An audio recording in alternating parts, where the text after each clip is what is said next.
Robert Lanza was called by the New York Times one of the three most important scientists alive today. Just to give you an idea of the caliber of our next presenter.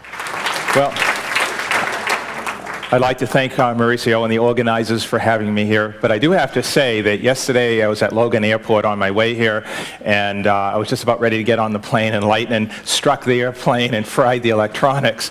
And so while I was waiting there for the next airplane, I thought maybe someone is trying to send me a subtle message. But anyways, I would like to talk to you here about biocentrism, which is a new theory of everything which arrives at the same conclusions as non-duality. So every now and then, a very simple but radical idea shakes the foundations of knowledge. So when the discovery of the Earth, that it wasn't flat, challenged the way people perceived themselves and their relationship with the surroundings. Our ancestors were challenged to believe that the Earth was round, even though the ground they walked on was flat. And nothing in everyday experience revealed anything about the truth of this idea. So if the Earth was really round, it was argued that people at the bottom would fall off. So it was considered complete nonsense 500 years ago. So likewise, biocentrism is turning the world upside down again, with the seemingly simple idea that the universe arises from life, not the other way around. So switching the perspective of the universe from physics to biology undoes everything we know about the universe and life in it. We think that life is just an accident of physics, but a long list of experiments suggests exactly the opposite. Amazingly, if you add life and consciousness to the equation, you can explain some of the biggest puzzles in science. For instance, it becomes clear why space and time, indeed the properties of matter themselves, depend on the observer. It also becomes clear why the laws of the universe itself are fine-tuned for the existence of life. So until we recognize the universe in our head, attempts to understand the world remain a road to nowhere. So scientists fail to recognize those properties of life that make it critical for our existence. So the view of the world in which life and consciousness are bottom line to understanding the larger universe is called biocentrism. And it revolves around the way our consciousness relates to a physical process. It's a vast mystery that I've pursued my entire life with a lot of help along the way. So I've come to conclusions that would shock many of my colleagues and predecessors, placing biology above the other sciences, in particular physics and chemistry, in an attempt to understand a theory of everything that has eluded these other disciplines. We're taught since childhood that the universe is divided into two entities, ourselves and that which is outside of us. So this seems logical. Self is commonly defined by that we can control. So I can move my fingers, but I can't wiggle your toes. The dichotomy then is based largely on control and manipulation. So the basic biology, however, tells us that we don't control most of the trillions of cells in the body any more than we do control a rock or a tree. So consider everything around you right now, me up here at the podium, your hands, your body. Language and custom all say that that's outside us in the external world. But you can't see anything through the vault of bone surrounding your brain. Everything you see and experience right now, your body, the walls, the ceilings of this room, are an active process that's occurring in your mind. You are this process. You're not just the part that you control. So your eyes just aren't portals to the world. You think you just see out there, but again, you can't see through the cranium. So what you're seeing, again, is everything that you think right there is out there is actually a construction happening moment to moment in your mind. So again, I want to emphasize that this is all happening in your head, and even the light from the bulbs in this room, they're moving through a space that's actually created in your mind. So consider everyday reality. So for instance, the weather outside. You see a blue sky out there, but the cells in your brain could be changed so that everything that's blue looks green or red.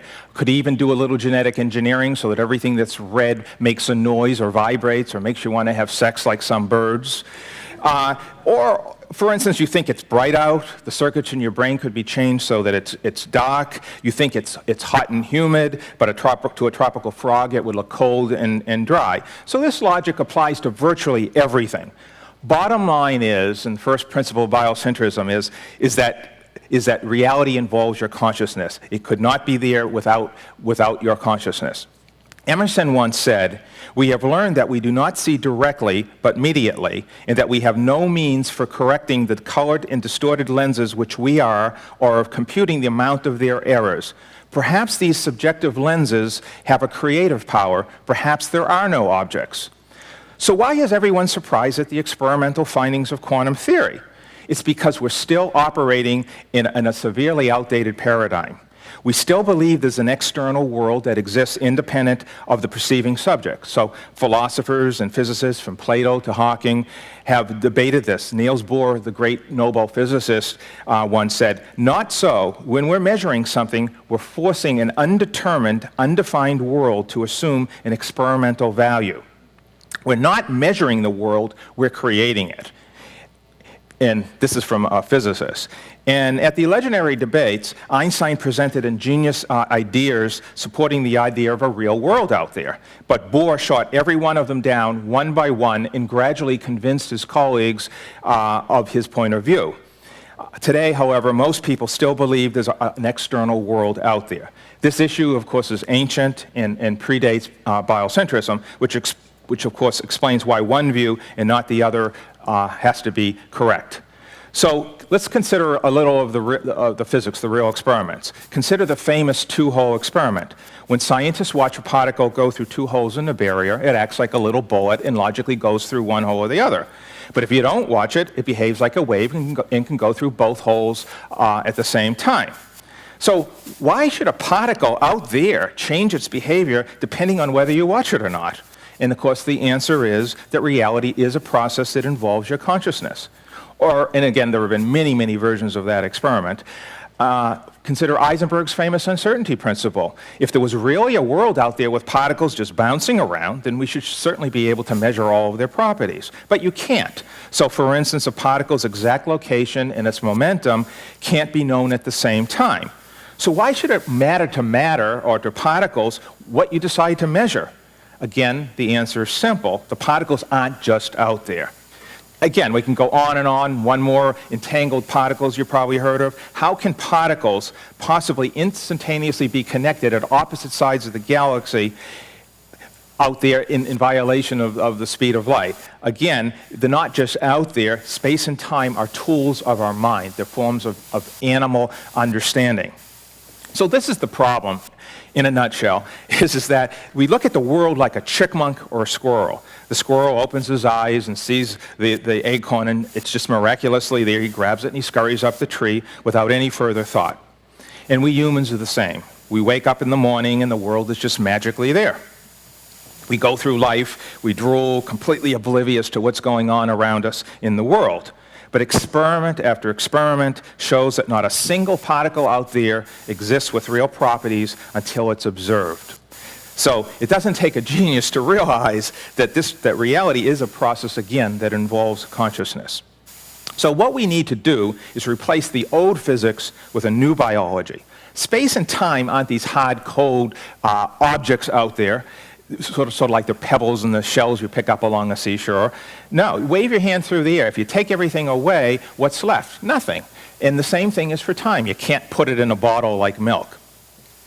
So again, all of experience is just information that's occurring inside your mind, and space and time are the mind's tools for putting it all together. We even do it in dreams. With your eyes closed, you can be on the beach with bright lights just as real as we are here in this room. Your mind has the ability to create space and time just like it does in dreams. And in schizophrenics, anyone who may be a doctor realizes that those patients see people right beside them in reality just like this, just as real as you and I right now. But that's just part of the equation. Again, you have to look at what's going on in science, not just with the experiments, but in terms of observation. So it turns out that biocentrism may be the only rational way to explain the structure of the universe itself. So the cosmos, it turns out, has a long list of traits that make it appear as if everything was exactly tailor-made just for us. And some are calling this the Goldilocks principles, after the old nursery tale of the three bears who try different bowls of porridge. Some of the bowls are too hot, some are too cold. And the bears also try different chairs and beds. And each time the third bear finds that everything is just right. So likewise, the cosmos has an incredibly unlikely list of traits that make it not to this, not to that, for life to exist. So for instance, the Big Bang, if it was 1 part in a millionth more powerful, it would have rushed out too fast for galaxies and worlds to be here. Again, the result, no us. If the strong nuclear force would decrease by 2%, atomic nuclei would not hold together. Plain vanilla hydrogen would be the only element in the universe. Again, if the gravitational constant were decreased just a hair, stars, including the sun, wouldn't ignite. There are over 200 parameters so exact. These could be any number, anything, but they're exactly just right for life to exist. And so, again, if you tweak any of them, you never existed. So none of these are predicted by any theories, and they all seem exactly carefully to allow for life. And of course, it's been hijacked by intelligent design folks, but it doesn't mitigate the problem of why these constants are all exactly one way when they could be millions of other parameters. So one way is to say God did it, and the only scientific explanation is something called the so-called anthropic principle, which says that we must find these conditions because if we're alive, what else could we find? Well, of course, that really isn't an explanation. That's unless you say there are an infinite number of universes, and we just happen to live in the one lucky one where all the parameters, all the parameters are exactly right. And again, just 1 in a gazillion. Certainly we can do better than that. So obviously no universe that would allow for life could possibly exist from a biocentric point of view. The universe and all of its parameters simply reflect the spatial temporal logic of the animal observer. So it turns out the long sought after theory of everything is really just merely missing one important component that was too close to us to have noticed. So some of the thrill that came with the announcement of the human genome had been mapped, or that we're understanding the Big Bang. It rests in our desire for completeness and totality. So these comprehensive theories, all of them, feel right now to take into account one critical factor, and that is that we're creating them. We're the biological creature that fashions the stories, that makes the observations, and it gives names to things. And therein lies the great expanse of our errors. And that is that science hasn't confronted the one thing that's most familiar and most mysterious, and that is, of course, consciousness. So for several centuries, a single mindset has dominated scientific thought. This model has had countless insights and applications that have transformed all of our lives. But it's now reached the end of its useful life. This old model proposes that the universe was until recently just a lifeless collection of particles just bouncing around each other. And they were following these predetermined rules that were mysterious in their origin. And the universe was presented like this watch that had somehow wound up and then now is unwinding and allowing for a little quantum uncertainty, will unwind in a semi-predictable way. Of course, there are lots of problems with this paradigm, some that are obvious, others that are really mentioned, but just as fundamental. But the overarching problem involves life. How life arose originally is still an unknown process, even though we can follow it and apprehend what's been going on since through Darwinian mechanisms. The bigger problem is that life contains consciousness, which is, to say the least, poorly understood. So consciousness isn't just a problem, though, for us biologists. It's a problem for physics. And there's nothing in physics that can explain, as you've already heard over and over, how a group of molecules in the brain creates consciousness. So the beauty of the sunset, the taste of a delicious meal, these are all mysteries to science, how we subjectively feel that. So how can something in neuroscience, we can pin down in the brain where parts of these occur.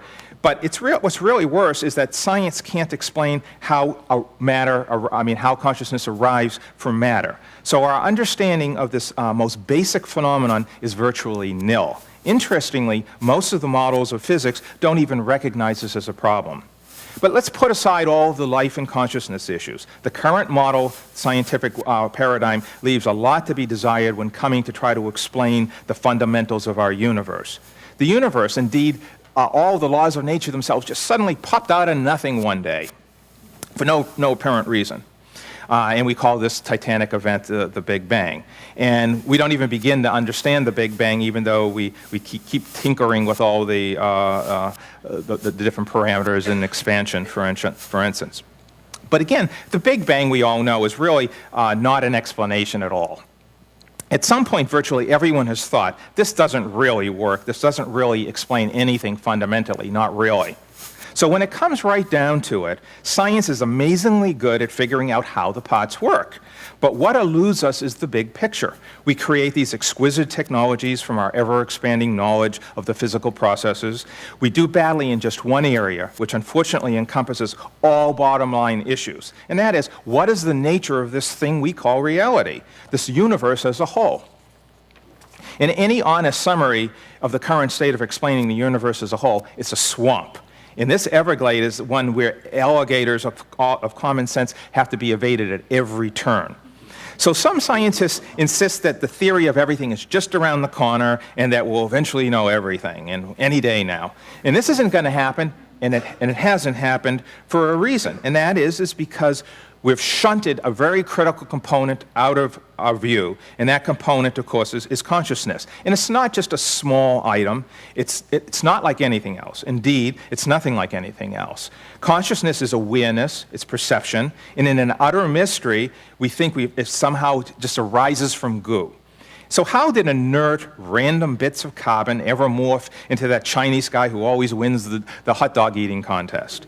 So in short, the attempt to explain the universe, its origins, its parameters, and what's really going on requires us to understand how the observer, us, how our presence plays a role. So at first this may seem impossible, since much of consciousness still is mysterious.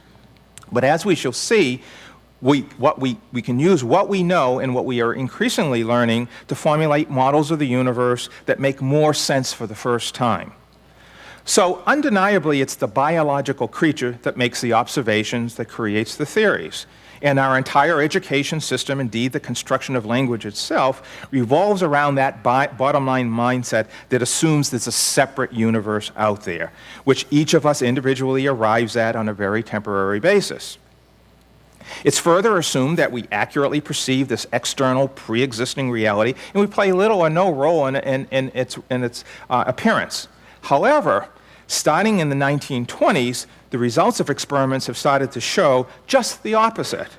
So the observer, it turns out, critically influences the outcome. An electron, again, as I mentioned earlier, can be both a particle and a wave. But how, and more importantly, where that particle will be located, depends on the actual act of observation itself.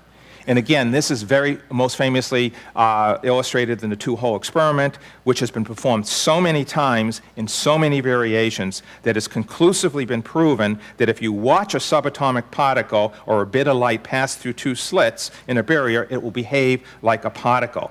And it creates these solid-looking hits on a barrier that the physicists can measure. And so like a bullet, it goes through one hole. But again, if you don't observe its trajectory, the particle then exhibits the behavior of a wave and can go through more than one hole at the same time. And since then, the list of paradoxes and intractable problems has continued to grow, starting with those accompanying the Big Bang. For instance, how could the entire universe just arise out of nothingness?